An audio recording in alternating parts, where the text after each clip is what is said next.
Well, gold, after being in free fall overnight, has risen back up. It's up 12 bucks. It's at 13.26. Silver's near 27.50. It's up about 56 cents right now. I just did a video a couple days ago where I talked about, the all we needed for the price to go back up or to find that strength was a little more volatility. And with all these countries being on the brink of war, and the headline this morning right on top of Drudge was Egypt on the brink. So there's a lot of volatility in the Middle East, and you have Jordan under pressure. They're talking about making reforms.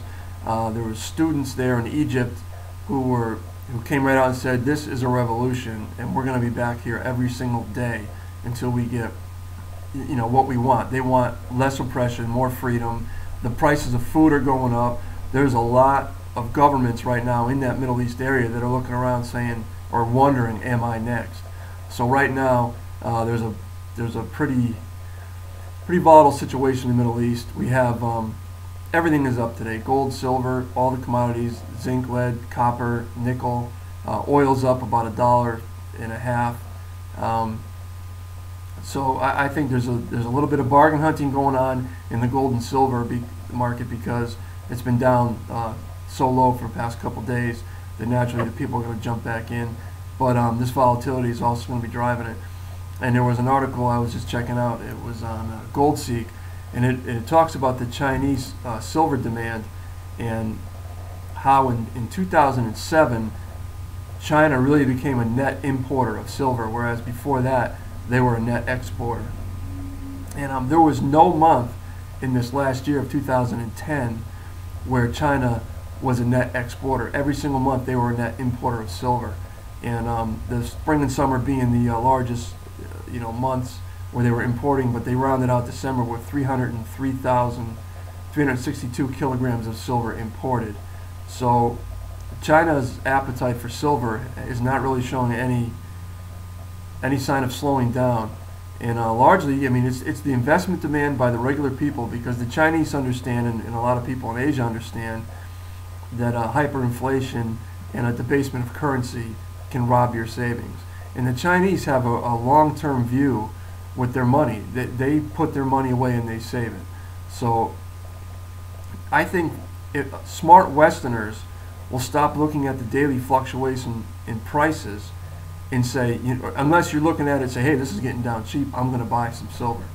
But you need to start looking at it as a store of value, as a way to save money, as a way to protect yourself if something ugly happens here in the West. We may not see the food shortages and the food price rises that they're seeing across the Middle East in these poorer countries, but we may see it as well, because I think we in the West can absorb the price a little bit better. But these Middle Eastern countries and these other countries are so poor that any rise in prices has a great effect.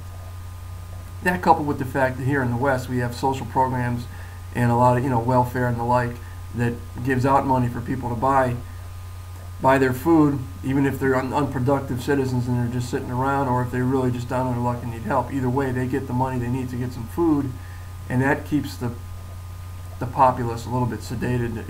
You're not apt to jump up and down and start protesting if the very people who are giving you your food. So all these things I think are coming together, and I think the opportunity for cheap silver is here now. And if you're interested in silver at all, it shouldn't be passed by at this point. Who knows what's going to happen the next coming week? It can get worse, it can get better.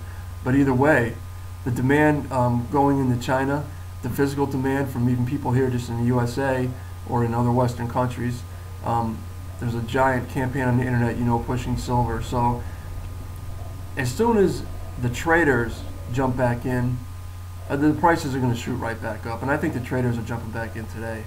I think we can see higher prices for the next few days at least. And really when we get down into the spring and summer and toward the fall, when you get back to the festival season for the Indians in the East Asian countries and all that, that's where the strength in the price is going to be. So if you're looking to trade, get in now, I would say. I'm not going to tell you how to spend your money, but it's low.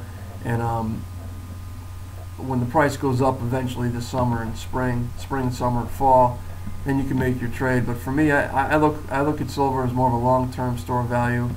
I've said in other videos, I don't believe Social Security here in the West is going to be around much longer, and certainly for when my generation retires, it's going to be gone. I'll have wasted all the money I've given them. They'll have wasted it. I've given it to them by force of law.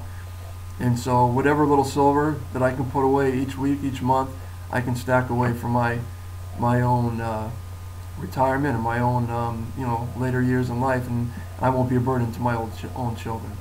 And as well, I'm teaching them that they need to put away their money and save.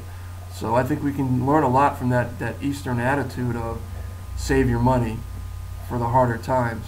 And that's what I've attempted to do in my own family, and I hope you will take on that attitude as well. It can only benefit you in the long term. That's my opinion, and if you have a different one, you can leave a comment below.